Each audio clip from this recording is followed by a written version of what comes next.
What's up, Carolina? It's good to see you. I hope you're doing well. Got a great workout for you today. Since Kate did such a good job on the booty band workout last time, I asked her if she would do your workout again today. It just it just saves my fragile little body a little bit too.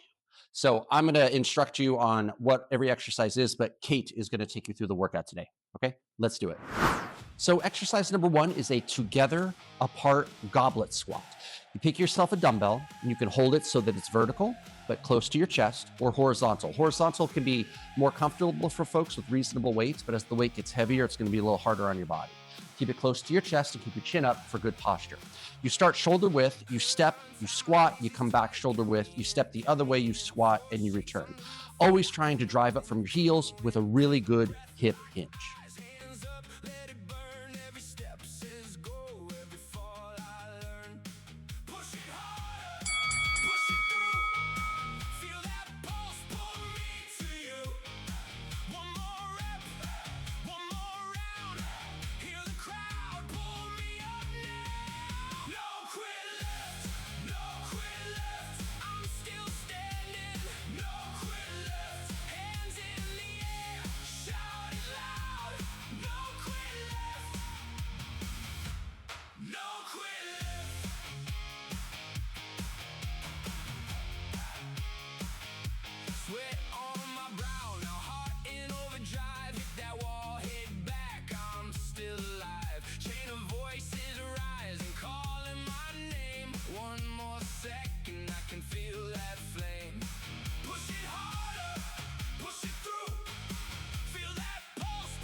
Our next exercise is a thruster.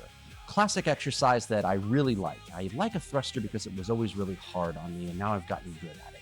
Making progress is a great way to be motivated. You top load the weight with tight elbows. We squat, keeping our chin up to keep our chest up. That way the weight doesn't rock forward or stress our back unnecessarily. When we come up from the squat, we ride that energy right into the shoulder press. So we don't need to come up from the squat and then press. We need to finish the squat and start the arms. Everything lowers down for a moment and then repeat, squat, drive up your thruster.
Our next exercise is a calf raise to corkscrew curl.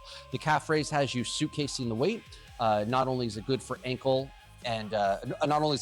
extension, but it's a great way for your hamstrings and your glutes to get work too. Plus you're unbalancing. So you tighten up and stay balanced. You're using your core muscles. And then we corkscrew the curls. I like doing corkscrew curls. It's a good forearm exercise. It gives people torque. You're not stuck in the supinated position, which has great benefit. It's just that when you do these coupling exercises, that can be a little tough to be front loaded with tight elbows while doing calf raises. Sometimes it strains elbows and wrists. So neutral, suitcase, corkscrew, get the pinkies in real tight.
Exercise number next is a Mike Tyson push-up. Mike Tyson made these push-ups famous. What you're going to do is a regular head to heel, strong as steel push-up, and then you're going to hinge the hips back as if you're doing a squat from the plank position. You don't need your knees to touch the ground. It's not like a full down dog, so you don't need to have a really good back stretch, but there is some dynamic shoulder mobility that is definitely a part of this. Easy to substitute just a good old regular push-up from the toes or from the knees. Otherwise, we press, we hinge, again, like we're doing a squat in a horizontal plane or from the plank position.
Our next exercise is a split leg squat. You're in a lunge stance, you're just not moving. You're moving, but you're not walking. You're gonna go down and up while you suitcase your dumbbells. We're gonna do 30 seconds on one side, and then we're gonna do 30 seconds on the other side. Try to make sure that you keep your knee behind the toe, keep yourself rocked forward just slightly so that the dumbbells are more next to your front working leg rather than an upright posture with the dumbbells backed by your hips. Easy to adjust, get rid of the weights, or instead of doing two dumbbells, do one, and perhaps repeat the goblet squat. There is some benefit in holding it in just one hand for your core. That's a unilateral hold, so that could be an option too. Remember, just 30 seconds per side.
Carolina, we're going to now talk about quality of an athlete, number 3.